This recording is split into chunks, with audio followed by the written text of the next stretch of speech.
Okay, let's just get right into it. If you travel internationally, you've probably heard of global entry, right? But figuring out how it all works can feel like a whole trip by itself. So consider this your quick and easy guide to what it is, how to get it, and whether it's actually worth your time. You know the feeling. You've just stepped off a 10-hour flight, you're exhausted, totally jet lagged, and then you see it, that massive winding line for US Customs. It's literally the last thing you want to deal with. But what if you could just, walk right past all of that? Well, good news, you can. And that's exactly what we're going to break down today. So, first up, let's talk about the basics of what many people call the single best hack for anyone who travels a lot.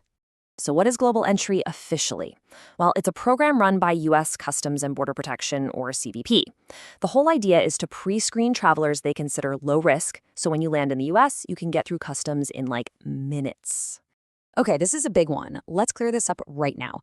Global entry is not the same thing as TSA PreCheck. PreCheck gets you through security faster on domestic flights. Global entry gets you through customs faster when you're coming home from another country. But, and this is the key, if you get global entry, it automatically comes with TSA PreCheck. It's like the ultimate 2-for-1 deal for travelers. And trust me, it's not some niche little program. It's incredibly popular. We're talking more than 12.7 million people are already signed up. This thing is mainstream. So what do you actually get? Well, first, the big one. You get to use those special kiosks at the airport to breeze through customs. Second, like we just said, you get TSA PreCheck for all your domestic flights.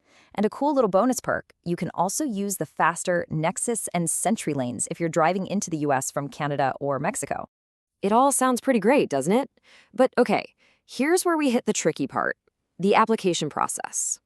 It's kind of known for being a bit of a marathon, not a sprint. On paper, it seems simple enough. You make an account online, fill out a pretty detailed application, pay the $120 fee, and then you wait. Once you're conditionally approved, you have to tackle the final boss, the in-person interview. And yep, this is the part that gets everybody.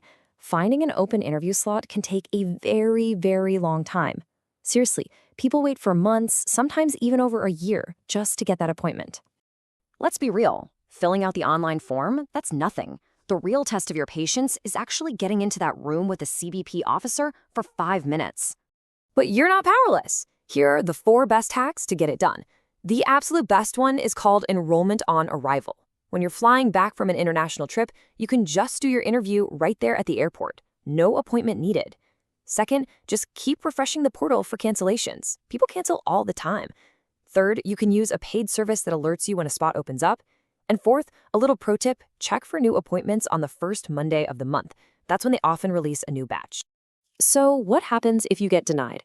Well, the most common reasons are things like past criminal convictions, even if they're old, any kind of customs violation, putting wrong information on your application, or lots of travel to certain countries. The golden rule here, and I really mean it, is to be 100% honest. They often care more about you hiding something than the thing itself. Okay, so you made it. You jump through all the hoops and you are officially approved. Now what? Let's talk about actually using the thing and keeping it active. Honestly, this is the easy part. When you land at the airport, you just find a global entry kiosk, it takes your picture, and boom, you're done. For domestic flights, you add your known traveler number to your ticket to get TSA PreCheck, and if you're driving over the border, you just use your global entry card in the special lanes. Simple. Now, pay attention because this is maybe the most important tip in this whole thing. Your membership lasts for 5 years, but here's the kicker. As long as you apply for renewal before your card expires, they give you a 24-month grace period. That means you can keep using all your benefits for up to 2 extra years while they process your paperwork. It's a huge... So after all that, let's get to the bottom line. Is it worth it? Let's do the final math. The fee is $120 for 5 years. When you break it down, that's only $24 a year. But what if you didn't even have to pay that? And this right here is one of the best travel perks out there. So many travel credit cards, we're talking the big ones like the Capital One Venture, Chase Sapphire Reserve, Amex Platinum, will literally pay the fee for you. You use their card to pay the application fee, and they give you a statement credit for the full amount. Just like that. It's free. So really, the whole decision comes down to this simple trade-off. On one side, you have the one-time headache of the application. On the other side, you have 5 years of saving time and stress every single time you fly. For pretty much anyone who flies internationally, even once or twice a year, the choice is kind of obvious. So that's the final question to ask yourself. When you think about all those hours you could save over the next 5 years, is that initial application hassle worth the trip? For millions of travelers, the answer is a huge yes.